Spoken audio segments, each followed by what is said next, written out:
Hello, everybody. This is Barry Melanson, and I'm here with Eric Oscarson, CEO of CPA.com. And we're here to give you a high-level update, a quick update on the CARES Act, most specifically about the payroll protection portion and a little bit about the SBA in general. And so we look forward to keeping you up to date. This is moving very, very quickly. And Eric, a lot of things are happening today being Monday, and also on Tuesday, it looks like. What's the latest? Yeah, thanks, Barry. Things are moving so fast, and we're really staying current by being connected to our ecosystem and all of our partners, and in particular, the AICPA-led coalition. And over the past few hours, we've had discussions with the banking community and policymakers. So here's the latest, and this is just our current understanding. It's very fluid, but it is important for us to be proactive and get this information out. Right now, the Paycheck Protection Program includes approved 7A lenders. But in the next 24 hours, it looks like it could include close to 11,000 banks, the 5,500, banking entities, 5,700 credit unions. So it's going to be a much, much bigger pool. And then the other big element that's happening real time is they're working on a universal form. And this universal form is what the banking community, the lenders, are going to utilize to process these applications for these grants, essentially.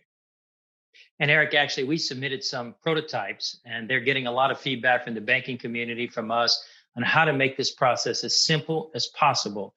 And let's remember, and I think this is critically important, as we talk about 6 million small businesses with employees, and then there's another large chunk of small businesses that are effectively self-employed.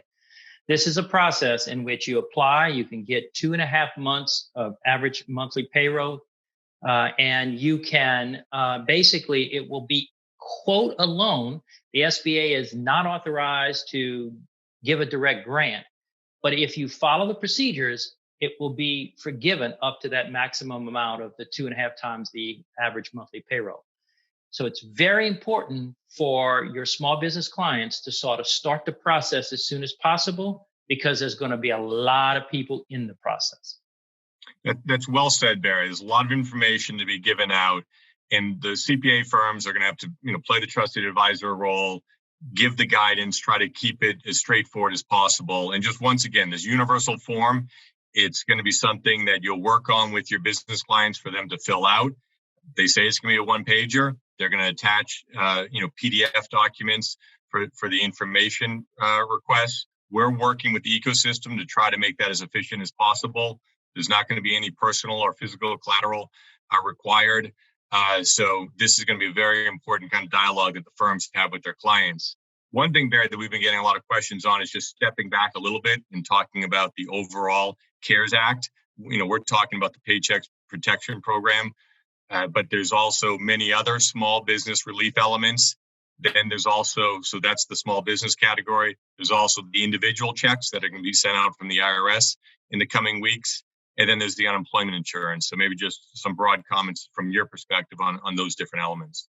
What's going to be important to think through things with your client. First off, it's going to be that one-page form, but there will be some documentation to actually move it from loan to forgiveness, which is probably going to be the show that you paid the payroll, the rents, the utilities, et cetera. But what Eric is alluding to is this notion that these other loans, like working capital loans, that the SBA is going to have available. There's a whole infrastructure that's going on at the SBA to speed up, bring on a lot of people, new technology platforms that are being deployed, where small businesses may see it as more advantageous to go a different direction with one of the other programs. Now, it's a pretty powerful program, the payroll protection, because it's about getting employees back on payrolls and having them associated with the small business. So when it's time to ramp up business, that can happen as quickly as possible. But some businesses may face a challenge with that 2.5 times an average monthly payroll limit, and they may want to go another direction. And Eric, as you pointed out, there's going to be some limitations on whether you can do both programs. So Barry, just in conclusion here, I know we want to keep today's video a little shorter. We're going to be working with all of the important players in the ecosystem. I mean, the firms are going to be the trusted advisor, but the banking community is going to play a huge role, and we're trying to figure out how to, bridge those connections. The payroll market is going to be providing the core data set. So we're thinking a lot about that, and we're staying in contact with the policymakers to make sure we can get current information out to the firms, working, with the broader AICPA and PCPS groups. So you should just be checking the AICPA website, for the latest information. And if I could leave you with one thought, you will not hear government officials appropriately say this is a grant. So Secretary Mnuchin talks about it's a loan that converts into a grant. The SBA will say a loan that converts into the grant. Probably the bankers will say the same thing. But essentially, it is going to be relatively easy for it to convert into a grant.